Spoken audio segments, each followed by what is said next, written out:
everyone! This is me, Miriam. For today's video ay magluluto tayo ng spicy pasta with shrimp. We have the shrimp here and our onion, garlic, and the chili. This is 2 pieces. And we have the pasta, olive oil, and the chicken broth. So only this is the ingredients. Now ay i-marinate natin yung ating shrimp at i-boil natin yung ating pasta. Let's cook with Miriam. We cook simple and easy Chinese and Filipino recipes. Please subscribe and hit the notification bell for more updates.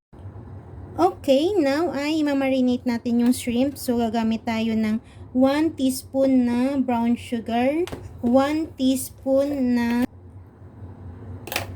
salt, 1 teaspoon na cornstarch, ayun ng bell pepper white,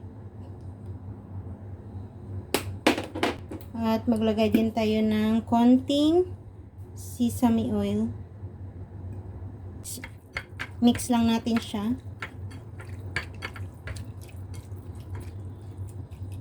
Okay, so now ay iboboil na natin ng 5 minutes yung ating pasta.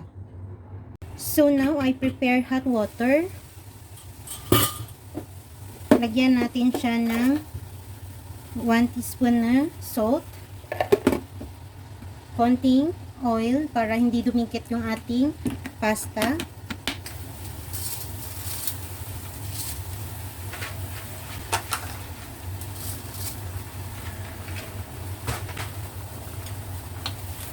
Cook natin yung pasta natin for 5 to 10 minutes. Depende sa texture na gusto ninyo. Cover first. So, after 5 minutes, we'll check. So, now our pasta is okay. Drain natin yung ating pasta.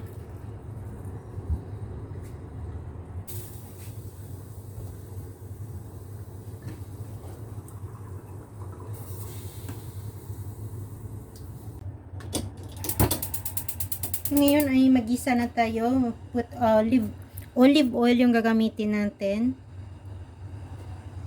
Yung ating onion, garlic at saka chili ay hahatiin natin siya pang dalawahan. Kasi yung una natin gagawin ay gagawa tayo ng spicy oil.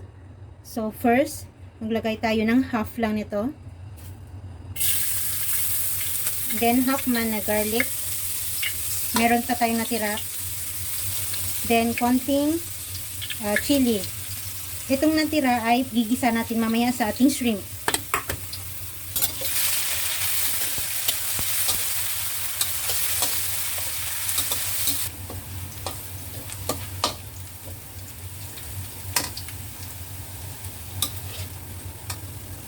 At saka itong ating chili at saka onion garlic ay gagawin natin siyang toppings mamaya sa ating naluto na pasta. Separate natin at saka ilagay natin siya sa pinggan. So, ganyan na siya guys. At ilagay na natin yung shrimp.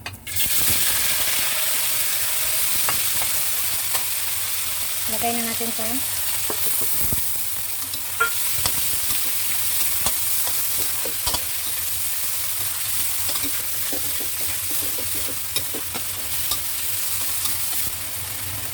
At ilagay na natin yung ating pasta.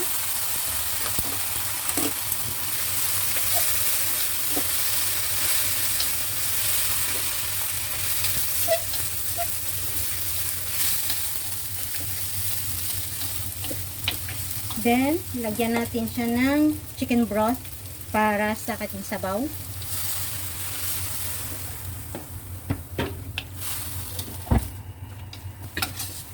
Oh! Spicy.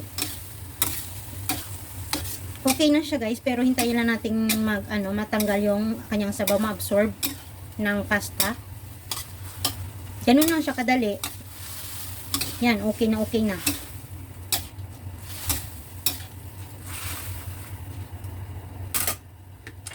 Tapos ilagay na natin tong brown natin na garlic onion.